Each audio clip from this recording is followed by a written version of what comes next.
Започва СЕМ. Темата е изключително актуална и близка до всеки. Да се затворят ли безплатните сайтове за филми и музика? Избрахме такъв... Такъв най-общ характер на въпроса, за да бъдем юридически възможно най-точни, иначе въпроса може да се зададе и по-просто. Да се затворят ли пиратските, нелегални сайтове, торенти, откъдето може да си теглиш филм или музика, или и да се забавляваш? Нещо, което правим, предполагам, 99% от всички ни. Има много гледни точки. Едната дори представя тези сайтове като социален отдушник на натрупаното от кризата и прехода напрежение. За други това ограбване на труда на актьори, режисьори, продуцентски компании, брутално нарушаване на авторските и сродните права. Тази седмица тази тема бе много актуална, защото бе съобщено, че срещу най-големите такива сайтове имало кибератака от не съвсем ясен източник. Сега спор по темата. Елиян Гешев, собственик на Арена, един от тези популярни сайтове, и Сашо Селов, председател на Българската видеоасоциация. Господин Селов, вие сте за затварянето на тези сайтове. Веднага да ви попитам, защо искате да ги затворите, когато те носят удоволствие на толкова много хора? Значи не става въпрос за това дали аз искам или не искам да ги затворя. Те извършват една нелегална дейност и аз ще се опитам в момента да разсея няколко мита, които се битуват така в пространството, включително в интернет пространството. По въпроса за това дали има проблеми законови, т.е. легално ли е такова разпространение или не. Основополагащ принцип на авторското право е, че единствено авторът има право да разрешава използването на неговите продукти. Обърнете внимание на термина разрешава. Това означава, че използването на авторски продукти е забранено, с изключение на тези случаи, в които автор изрично е разрешил използването на неговия продукт. По-социално, какво ще ощети Мишо от Люлин, Брат Пит, значи, това, че си изтеглил един негов филм? До тук гледаме принципно на въпроса. Да. Въпросът опира до това, че всяко разпространение на авторски продукт, след като няма разрешение от автора, а разрешението минава през купуване, съответно на лиценз, или носител и така нататък, е нелегално. Да. Значи спор по това, дали това разпространение е нелегално или не, е абсурден. Да дадем веднага думата на господин Гешев, собственик на такъв сайт. Нелегално ли е това разпространение? Абсолютно легално е. Значи спекулира се... Питате Брат Пит дали да пускате филма или 20th Century Fox? Ние преценяваме дали е легално в България. Брат Пит да не е идвал. Ние българите, гражданите на България. Това няма нищо общо с авторското право. Момент, че ми слушате, аз не ви прекъсвах. Ако обичате, дайте ми поне 2 минути. Да. Кажете, господин Гешев. Тема е абсурден. Аз ви казах преди малко дефиницията. Кажете, наистина е странно. Как ние решаваме дали е легално или не? Единствено автор има право да реши. Не ви, не аз, не публиката. Оставете ми, дайте ми 2 минути да се мотивирам. Нека да се мотивирам. След това ще коментирам.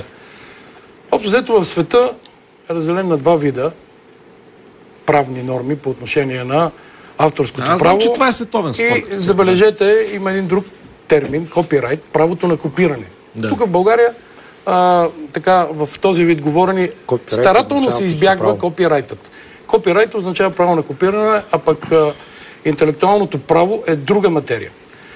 В САЩ и така зависимите от САЩ страни, копирането на защитен продукт е изрично забранено, независимо за какви цели. Независимо. В останалия свят, целият Европейски съюз, в частност и България, това право е изрично дефинирано в един закон. И то в нарочен закон. Закона за авторско право, член 25, дава правото на потребителите да копират.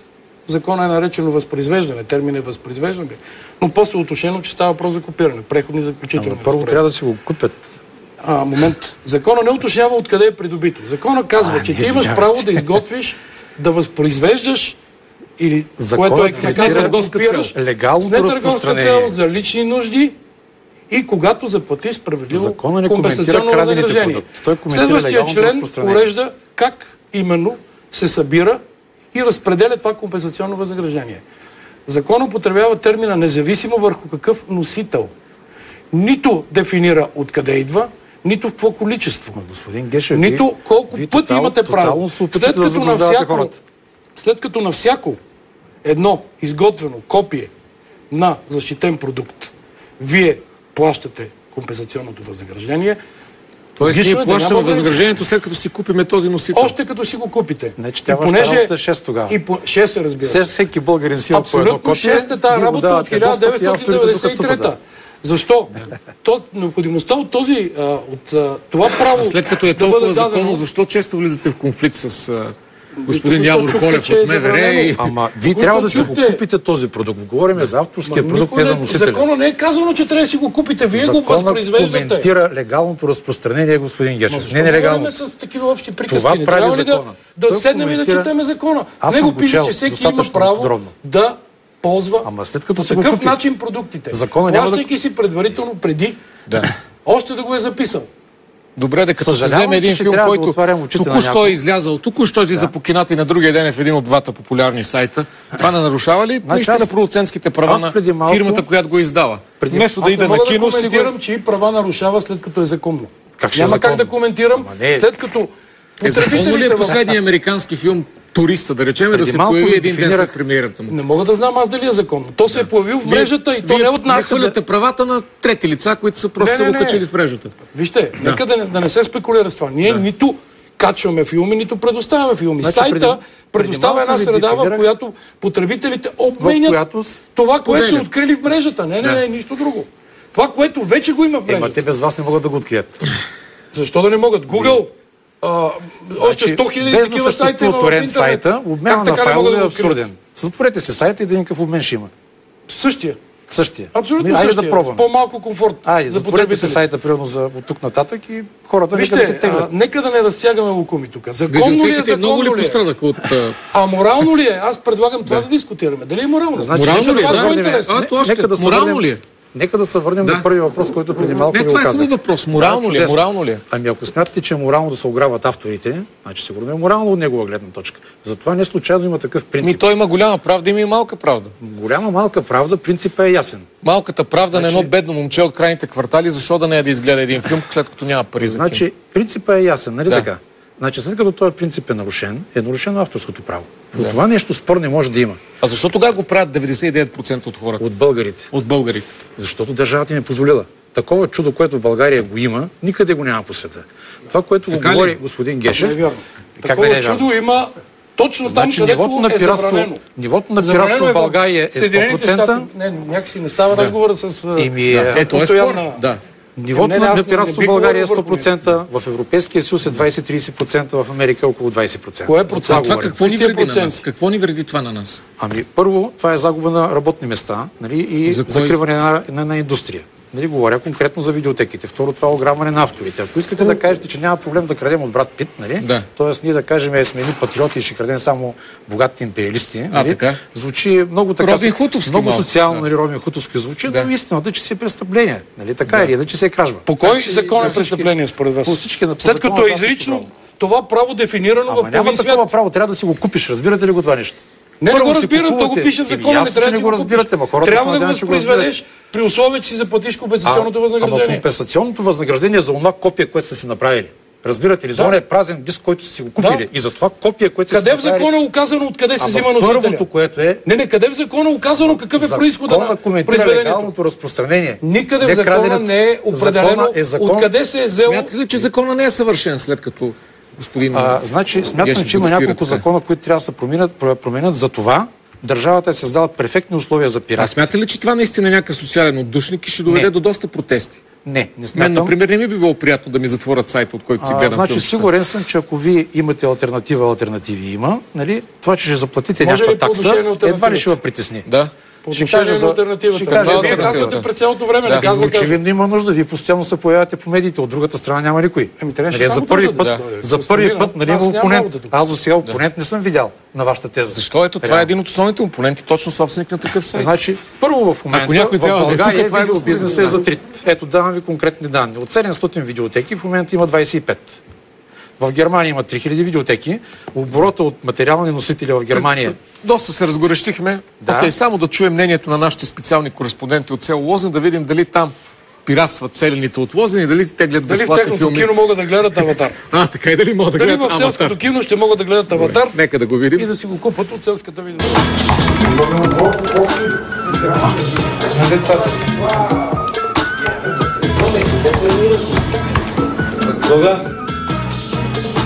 Бог, какво правиш, бе? Здравей, търси ракия, ви бе. Здрав, помощ не можеш. Да се затворят ли безплатните сайтове за филми и музика? За мен за децата е по-добре да не се спират. Те си гледат на Аванта По-добре пък те разните им органи да се борят те. Ма кой ще да у нас да ми каже дали го имам или не го няма? Играем си, там и си правим това казвам, да не го спират. Да е хубаво да го спрат, да. Да го или спрат, да има заплащане. Сега го имам, аз съм си го купил, да не видите да са ми го купили. Вие теглите ли филми от интернет? За моето и двамата синове свалят, няма никакви проблеми. И ще гледам такива филмчета, които, примерно, по телевизията се повтарят едни и същи. Една седмица се мине дадат, които мине, примерно, днем един месец и те го повтарят по друга телевизия. И се въртат. Толкова ли не могат да си намерят други филми на някакви разумени, да там трябват пари, докато тук е безплатно. Аз пък не съм доволен от американските екшени, само кървища, побоища и... Добре, дай да гледаме тогава някои руски с коне и влакове. По-скучен ли е животът без интернет? На времето нямаше такива интернети и разни такива кимани глупости тук изгазици. И си ходим на кино и сега като по-малко си гледах, но пагади, такива други. Ако направят кината в София, примерно, вътре да продават ракия и туршия, вместо кола и пуканки. И от солта, примерно, от тия пуканки остава да ми стане като Гара Дембеле. На Гара Дембеле. Да, Жоро, това тя оставила много сексуална. Каква сексуална, бе, толкова, бе, как, бе? Жените са, аз не разбирам. То пияница, бе, беги мамито. Как може сега един филм, да, примерно, отида няма да споменавам, в едно от големите софийски кина, да отидам да един филм и билета да струва 30 лева, като аз най-спокойно мога да си го гледам на една чаша ракия по лаптоп. Кажете нещо за финал.